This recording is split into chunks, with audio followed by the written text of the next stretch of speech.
Hello, Professor Bacon. This is my third virtual journal model submission. Today I'm going to be answering which class dimensions and indicators from this module that I see as strength in the work that I do with my children. And then I'll probably just touch base on a few others, just because there's quite a few things throughout this module that I really enjoyed learning about. But to start off with some of the class dimensions and indicators that I see as strength when I work with my children, I would definitely say it's like the productivity of it, where I'm just like allowing the children to have, here, let me look, like learning opportunities within what we're doing. So kind of like how in the drafts video, what they were doing is it was like the balls were floating, but you're asking the children a lot more questions on like why it was floating and all of these different things, and we're allowing the children's minds to really like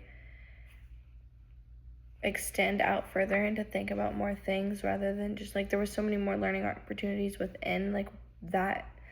little aspect, as far as like language opportunities, learning like about hypothesis, and he said another big word, but experiments and hypothesis. And like with that being said, it's like these children are still very young, but knowing, like having that inner knowledge within like the activities that they're learning in a classroom, I think is super awesome. And I think it's something, maybe I guess it's not necessarily a strength that I have, but it's something that I could work on being better about within a classroom. And I think too,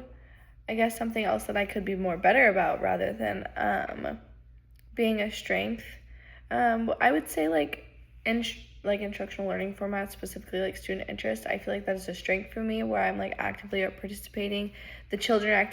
actively participating. They're focused in on like the activities that I'm doing with them. They're starting to be more engaged in that kind of situation. But then there's also that effective facilitation where like I'm involved and I'm asking them questions and I'm expanding their involvement with what they're doing, and I'm encouraging them and allowing them to really like build off those things, which I guess follows into like the variety of modalities and materials, where it's like the hands-on opportunities, where it's like giving those children that ability to like fill those balls or to do that activity more hands-on and really get a feel for like everything that they're doing, and like experiencing and actually being able to do it themselves rather than like you doing it for them, which kind of also goes back to the childcare video with the slideshows that Miss Leanne had voiced over, where she was kind of talking about how you do activities with the children, but it's like you're not folding paper airplane for them, or you're not rolling up a ball of clay or making something for them, whereas you're like doing it next to them and teaching them and helping them and assisting them in ways that like are building those skills. An example I actually saw one of the teachers implement that I really, really liked, and almost wish I would have been able to come up with myself, was in the drafts classroom on Wednesday. Nope, I want to say it was like 2 weeks ago. They were doing little clay like pots, or little like clay, I don't know, how would you explain that, like a cup, now I'm blanking, like one of these, like a coaster. There we go. Okay, oops, sorry. Super chaotic. But like a coaster almost, and it was like a flat, and they rolled out the balls and they flattened them out and rolled them out with a pen, and then they like took clay and shaped out their name onto it, and like watching them process like how to create like the letter A or the letter Z and the letter I or whatever it was that were the letters in their name, and like how they had to like cut up the pieces of dough and roll it and do it themselves. It was really, really cool, because they like, it did take them some time, and some of them got a little bit frustrated, but they were like, the children were so engaged in it that they sat there for so long. And like Miss Jovel, who had helped them, she was doing amazing with just like helping them and assisting them in these things. These children were so engaged, and honestly, like I learned so much from watching her engage in that activity and do that activity with the children, and how many of them wanted to be involved. And so I feel like that's those connecting with like specifically instructional learning formats, it was like really engaging to watch the children, and something that I think I could, not necessarily I don't see as a weakness for me, but I can see it as something in a place where I would like to improve in more and really be more engaged and be able to come up with activities that are more engaging like that for the children. And then when watching the Giraffes Will It Float videos, I